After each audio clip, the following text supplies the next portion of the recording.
Just my cat trying to speak up, nothing. Hey guys, what's going on? I'm Aishbanish, and in this video I'm just going to be talking to you about my first round of Dialectical Behavioural Therapy and how things are now, kind of like a year on. Yeah, it's like exactly a year now since my borderline personality disorder or BPD diagnosis. I apologise if I sound bunged up in this video. I'm like running low on hay fever tablets, so I'm saving them for when I go outside. So yeah, I'm not really planning to go outside today, and if I do, I guess I'll take one, but because I haven't decided to go outside, I thought, well, let me save it. I'm not sure if that's how hay fever tablets work, but that's beside the point. Anyway, so back to DBT and all of that stuff. For anyone who doesn't know what borderline personality disorder is, it is basically like, I hate trying to summarize this illness or disorder or whatever, because it's just like there's so many bits of it and I don't want to miss something out and make it seem simple, to be honest, because I don't think it is simple. But anyway, if you don't know what BPD is, that's what it is. And if you don't know what Dialectical Behavioural Therapy is, it was a treatment developed, I think it's specifically for treating BPD, but it can also be used to treat other like disorders and issues and things like that. And I think they're good, sort of like DBT skills are good life skills to have. But in general, I think, at least from what I understand, it's called Dialectical Behavioural Therapy because it's about finding the dialectic between two extremes, which is, you know, a BPD thing, like everyone's kind of generally on one end of an extreme. So DBT is basically, you know, trying to help you find the middle ground in your life. So I'm going to give you guys a little bit of backstory, but not really loads, to be honest. I thought, well, me and my family had suspected I had BPD for a while, after kind of realising that what I was going through wasn't my kind of normal to me. Anxiety and depression, and you know, it took a whole thing about, you know, trying to get seen and all of that, and I tried to get seen on the NHS and honestly I was treated horribly. I don't think that's anything against the NHS. I think there's just some doctors shouldn't work in mental health because they're not really suited for that. But yeah, that's beside the point. So eventually, May 2019 comes around and we've basically, like me and my family, we've decided I'm just going to go privately to just see whether I have it, or if it's not BPD, what is it and how can I help myself. That she basically had no doubt that I had it, and I was supposed to do a DBT program where my psychiatrist kind of works, but they couldn't accommodate my, I'm trying to remember why it didn't work out. They couldn't accommodate my schedule, I think, like because I wanted to work certain days and, you know, do DBT other days. So I ended up going to Mind Reframed, which is like a, I don't know, they're just a different DBT organisation. They have loads of therapists, I think, that just kind of work freelance, and they do like group skills sessions, which you have to do, and then you can also have individual sessions, which I did do. So I started this all in July 2019. So it's been a year since my diagnosis, but only one round of DBT. I'm on my second round now because they say you should do it, I think, for, is it 18 months or 12 months or, I don't know. But let's say you should do it for a while, so I just thought, okay, I'm going around again.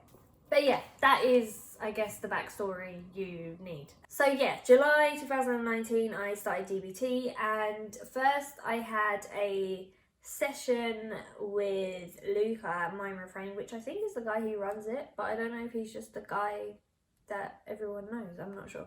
I'm pretty sure he runs it. But yeah, you have a session, you get kind of like, they see what your needs are, whether they think you'll be suitable for the treatment and things like that.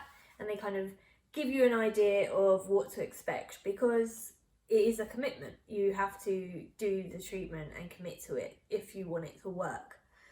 So I was like, yeah, that's cool. And I started seeing an individual coach to prepare me for the skills classes. As I said before, with Mind Reframed, like other places you can probably have individual DBT on its own, but with Mind Reframed, you can't have individual if you're not doing the group skills classes. But these like individual sessions to prepare me, I think anyone would have, because they were to just kind of like get you ready for, you know, what to expect. I remember kind of like at the beginning of DBT with my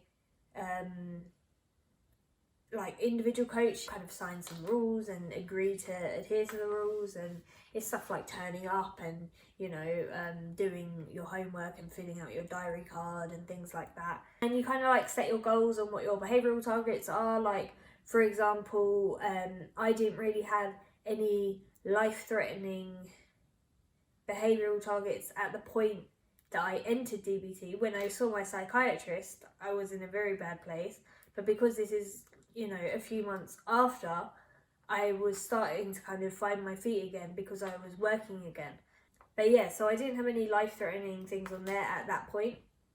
You know, you put down your life-threatening habits, your quality of life-threatening habits, like, you know, if I spend all my money, which I do quite frequently, then it affects my quality of life, because I might then not have money to do something I need to do. But do you know what I mean? Like, you know, you put your habits, so you kind of have some targets. I feel like this is going to end up being a really long video, and I'm sorry. So yeah, the first skills module I did in the class was mindfulness, and I remember like thinking about this module and thinking, oh, I really don't like this airy-fairy shit. Like, I don't want to sit and meditate. I thought they were going to make us like try and, you know, find peace and all that crap, which I really am not for. And that's really judgmental, and I'm now really noticing, you know, me like all my judgments in my head. But that just shows the treatment works, because mindfulness is about being able to focus your attention and being able to bring your attention to where you want it to be, being able to let go of judgments and thoughts, and also being able to, you know, be in wise mind and make good decisions, not emotionally based decisions, and not completely, you know, rationally based decisions, because you need a mix of both. And yeah, so I went into this thinking, oh, this is going to be some airy-fairy bullshit. And I actually think that is probably, like, it doesn't feel like the most useful module on the thing, because honestly it just doesn't. But it probably is, because it comes into all the other modules, and you'll always need the skills you kind of learn in mindfulness. So I'm really glad I ended up doing that first, because, you know, I don't know how, like, I see people who join and do another module as their first one, and I don't know how they understand it without knowing mindfulness first. So if you do have a choice, I would definitely go with that one first. But yeah, in the skills classes, it is basically a coach going through the skills and showing you and giving you examples on how to practice it. A lot of times they'll have activities, but I mean, right now we're in lockdown, so it's all over Zoom. And I think Mind Reframed are going to be continuing Zoom access to their DBT things after, like, this pandemic is over, I believe. I feel like I read that somewhere. So if you are in the UK and you do need access to this help, and you aren't in London or wherever Mind Reframed has other places, then yeah, that might be an option for you if you're looking to go private. But yeah, back to the skills classes. It's basically a coach going through the skills, giving you the examples, and then you kind of have homework to apply the skills to your real life. Sometimes it will be when you're like in distress and you're in like a BPD episode, and sometimes it'll be, you know, when you're not. And, you know, it's usually a case of practicing the skills when you're not in distress, and then being able to use them when you are, because you've practiced them. And there is homework every week, yeah? And, you know, it's not a lot. Like, it's usually one sheet, maybe two sheets. And, you know, it's not like there's a right or wrong, really. I mean, if you completely fuck it up, you might do the sheet wrong. And I think I've done that a couple of times. But, you know, it's all about you know, if you don't do the work and apply it to your life, just knowing the skills isn't going to do anything for you. You need to be able to use it when you're not in distress, so that you can train yourself to use it when you are in distress and all of that. So I was shocked by the workload at first. Like, I knew it was going to be a lot, but the thing is it's not really a lot. It's just, I realised the way I like to study, the way I studied in school, is a lot. And I am studying that way on my second time round, because I find that when I hear something I've heard before, my brain tunes out. So if I make really in-depth notes like I used to in school, then it means that I'm still tuned in, and I'm taking in all the extra information that I may have missed last time. So I do think it is worth, really thinking about whether you're going to commit the time to this, because I found when I first started, a lot of the time I was doing my homework the night before or on the day of my skills class, because my skills class is, a bit later in the day. And that is a really bad habit to get into. And I've tried to start setting time aside to look at my homework at the start when I first get it, like on the day I get it, so that I can at least think about it throughout the week. Because if you haven't been thinking about these things throughout the week and you don't know what the homework is, you can't really do it. Occasionally you can, because you might find you use the skill just from memory anyway. But if I know what the homework is, then even if I don't get to fill the sheet out until the end of the week, I at least know what I need to be doing. But saying that, it is currently, I'm filming this and I have a skills class later today, and I haven't done my homework. But part of the reason I haven't done it is this activity of filming this video is something like, it's my homework. Sorry if you can hear my beardy moving around. So the waitress was making excessive noise in her tank, and I felt like it was it's right here. So I felt like it was gonna interfere with the video, so I thought I would just get her out and she can just kind of sit here. Another thing on mindfulness is that at the start of each class we do a mindfulness activity to basically get yourself in the mood for DBT. And this mindfulness activity is, your claws need a trim, is usually 5 minutes long.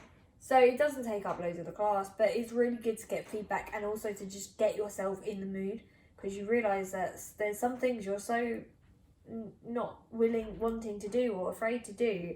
It's really not that bad, and it really doesn't matter. So mindfulness, do it first if you can. Don't judge it.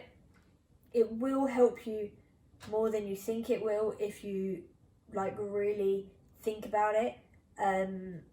I think even just considering that was the first module I did, in the 6 weeks, 6 weeks after, when the module was finished, the difference I felt already then, to me, was crazy. And I went in there not thinking this was going to do, the mindfulness stuff at least was going to do anything. I was just waiting for distress tolerance and emotional regulation and interpersonal effectiveness. But yes, it's a good topic, don't judge it. Okay, I'm back really quickly because there was something that I forgot to mention, which was the biggest thing, and it was on my iPad list, but my iPad died while I was filming, and yeah, I didn't have a charger next to me, so I didn't charge it, and I just completely forgot. And it's the biggest aspect of it, and I've talked about it in a blog post that I wrote about group therapy, because I was really against going into group DBT sessions, and I really didn't want to do it. But actually, in the end, I'm so glad I did it. And I'm just going to keep this short, and I'll link to the post I wrote on it so you can read more if you want. But the additional benefit you get from having other people in your session is way worth the initial feeling of I'm not sure about this, because people feedback their own homework and you get to learn from their experiences as well. And sometimes they might kind of understand something a different way and explain it a different way, and you might grasp it better their way because that's how they've kind of interpreted what the coach has said. And that can really help if you find that a bit easier, to kind of an easier way to understand something. But also just knowing that you are not it's just not you. I mean, there's so many people doing the same behaviours, suffering with the same sort of issues that you are, and it really helps to just know that, and it really validates how you feel in those situations when other people feel the same. It sounds really cheesy, but it was really like a blessing in disguise that I ended up doing group sessions, and I'm so glad that that's kind of like the way it turned out. I know it's really nerve-wracking. I've just realised my freezer is open. I made pizza earlier from the freezer, so I guess I forgot to close it. But yeah, like I need to close it. But yeah, if you're feeling like, scared or nervous or, unsure about group sessions and you're kind of against it, I really understand that, because it's exactly how I was. But if you have the opportunity to, I think you'd get a lot more out of it. The only thing you maybe won't get is stuff that's maybe more tailored specifically to you if you're not doing individual as well. But you can always ask questions and, things like that.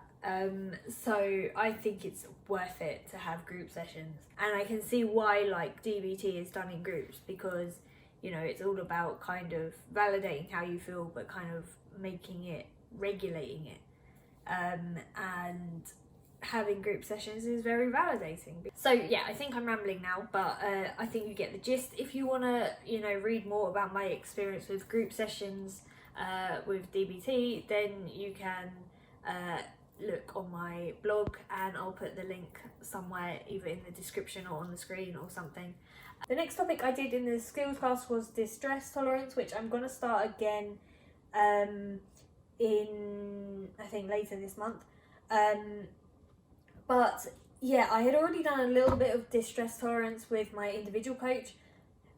So it was kind of nice to already have a background. So if you do have time to look through the book, there is like a DBT kind of Bible, and I'll put it here and I'll link it. But yeah, if you look through the book, like with the sheets and handouts ahead of time, you can really get so much more benefit out of the skills classes that you are maybe paying or not paying for.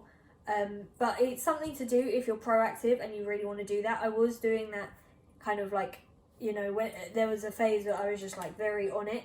I'm so, sorry if I scared you. I took her off my shoulder because it was getting too much. I am still on it. It's just that with lockdown and all of that, it's kind of become a good opportunity for me to do a lot of backlogged admin work with my business. So I haven't really been on it as much as I could be, but I'm on it as much as I need to be, as far like apart from not doing my homework. But that I've explained, this is part of it, and I knew I was going to do this, and I was scared to do this because it's such a complex video to film to me, because I don't want to miss anything out. But yeah, distress tolerance was a pretty prescription model, and my coach had said that before even my coach therapist. I don't know, it kind of sounds like I'm playing baseball. He just said that it was pretty prescription. And I found that at this point I wasn't getting as distressed anyway, because this was kind of around late last summer. And late last summer was when I was first kind of trying to, stop smoking. And it was that the reason I was trying to do it was because I had an alpha stim from my psychiatrist. Like, I had bought one from her because I was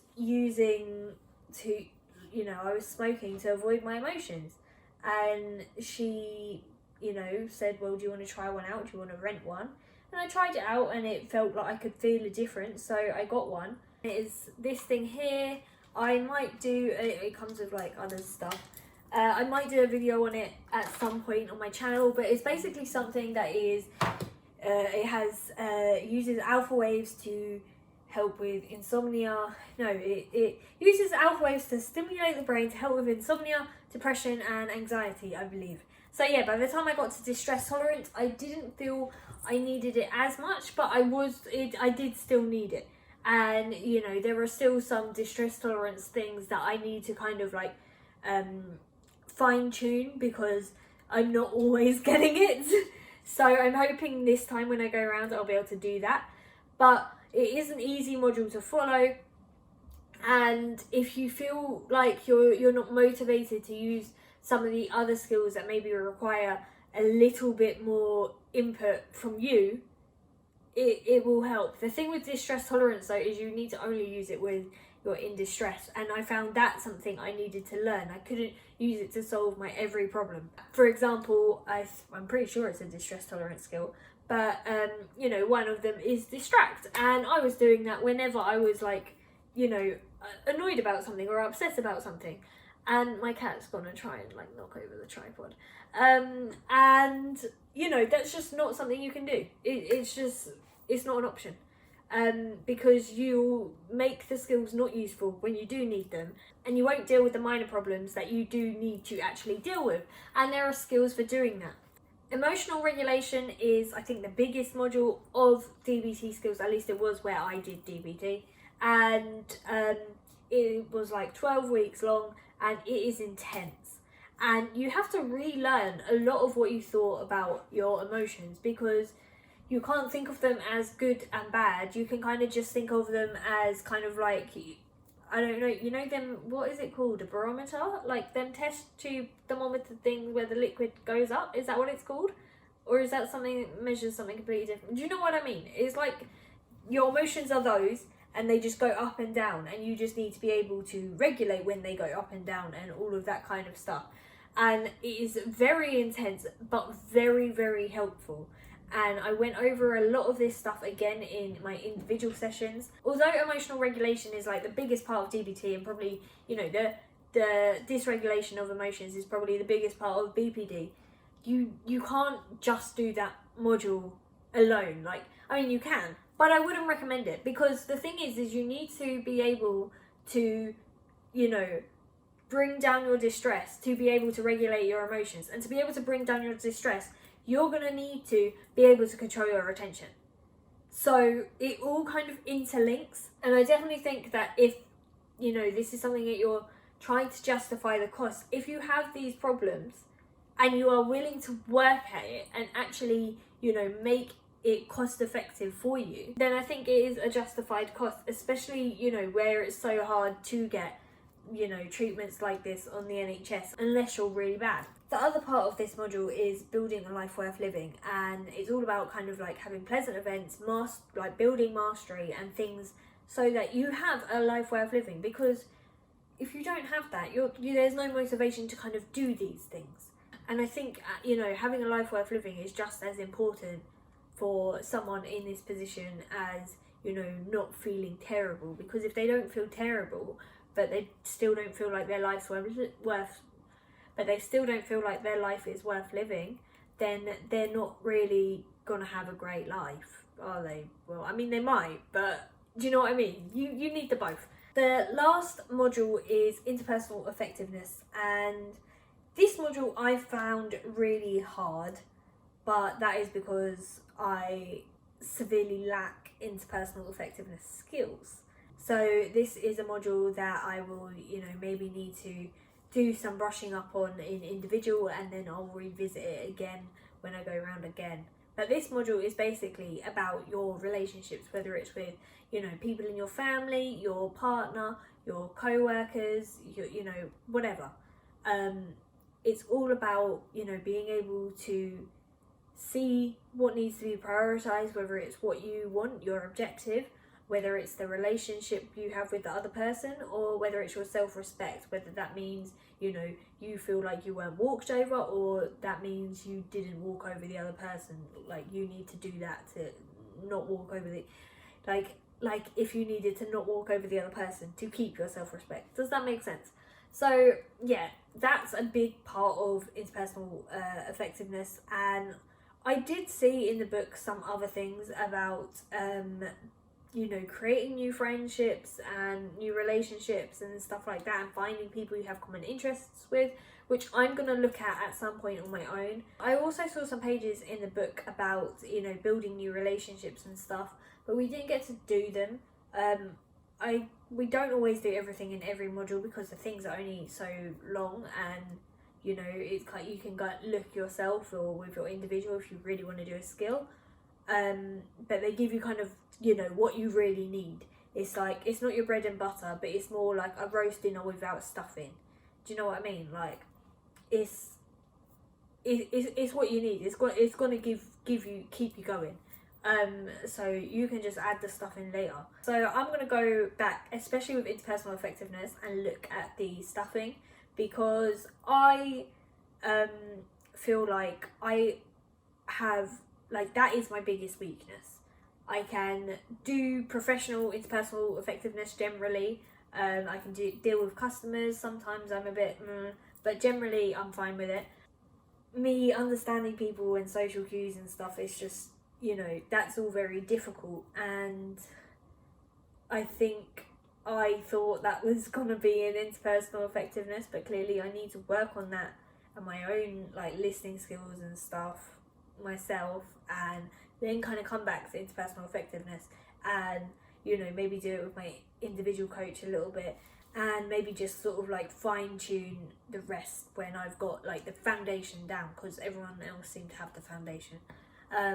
But yeah, I think all in all, I have changed so much behaviourally over the last, like, however many months that's been, like year if you think, since I got diagnosed. I do still have issues. I do still have like episodes and meltdowns, and I do still like think in black and white sometimes, and I do still make judgments, as you saw me do in this video. But the thing is I can see the difference, and I've been able to see the difference every part of the way. I really feel different. Like, I have a completely different approach to activities. I mean, sometimes I still have bad days, and I'm back, you know, where I was, in bed, you know, smoking first thing in the morning. And, you know, I'm just not wanting to go out, or not wanting to go outside, not wanting anyone to see me, blah, blah, blah. But generally, most of the time, I feel like my ability to move plans from plans to practice is a lot better now. Whereas before, it was like all planning and no implementation. And I still need to improve that. I still need to improve communication and listening and so many other things. But it's so important to recognise the change and to see and acknowledge how far I have come. And I am so glad that I do my diary card digitally, like on my iPad. So I have them all, and I can see my moods go down. Oh, I forgot to even talk about diary cards, but whatever. You'll find out if you go and do DBT. You just rate your moods, basically, every day. And yeah, so I really see the difference. I'm excited to go around again. I would say if you can't do DBT, but you can maybe get the Bible, then I know I'm saying Bible, but it is my biblical equivalent, because I'm not religious. So this is how I learn to live life, and, you know, I ask my wise mind what is right and wrong. But yeah, if you can get that, the skills I would say have helped me personally most. Obviously, if you are really easily distressed and stuff, look at all distress tolerance. As I said, it's very prescription. But wise mind, distract when you are distressed. I find having a go-to series that you're really into, but you only watch when you're distressed, can really help, because you'll be excited to watch it and it will grip you. So I usually use sort of like crime series and stuff like that. The other thing I found was problem solving really helped. I really also liked pros and cons, which is part of problem solving. And I like how, because DBT pros and cons is not like, it is basically, you know, a bit different. And the other thing I would say to look at is like Dear Man Give Fast in interpersonal effectiveness, because I found that once I kind of figured out what I wanted from like an interaction with someone, and what I needed to prioritize, it became a lot easier and a lot less complicated to interact with people. And yeah, like I think I think, you know, there are probably skills I use so much that I'm not thinking of right now. Did I say wise mind? Because wise mind is definitely my favourite skill. I think like, without a wise mind, I would do so much stupid stuff. I still do stupid stuff, but most of the time I ask my wise mind. I just sometimes don't listen. And that's the thing. It's like they can tell you how to, you know, tune into your wise mind. And I know this probably sounds gobbledygook when I bloody say it, but I can tell you all that. But if you don't listen and don't do the things, you know, that's all on you. So yeah, I might make more videos on DBT, but I just wanted to do a quick summary. But my footage now, looking at my phone, is 45 minutes, and I think the waitress is getting restless. I have found that lockdown has tested my skills, and they haven't always held up. And in some ways I've moved back a few steps. But I feel like now I'm kind of like comfortable with lockdown. We're in a good place. And, you know, I'm doing stuff like filming this video, so, you know, it's fine. But if you are, you know, not coping well with this lockdown, and even if you don't have BPD, maybe take a look at this book, and maybe take a look at some DBT skills online if you don't want to buy the book, because I am a complete advocate. So yeah, I think that concludes the end of this video. Thanks for watching, guys. I'm sorry it's so long. I hope it was kind of interesting or somewhat helpful. Told you a little bit more about DBT and what to expect. As I said, I'm now on my second round, so I'll maybe do another update later in the year when I'm kind of near the completion of that. Don't forget to like and subscribe, and if you do have any questions, then drop a comment below. If you you know, you have like a question you don't want like publicly seen, make a burner account. Bear in mind, I have no mental health, medical, anything like that training, but yeah, I think now is just the time to end the video. You get the disclaimer. Just so you know, I've got loads of new stock over on wholeheartedlondon.com. This new stock not only looks stunning, but it's also made from high quality materials such as implant grade titanium and 18 karat gold, so it's great for your piercings too.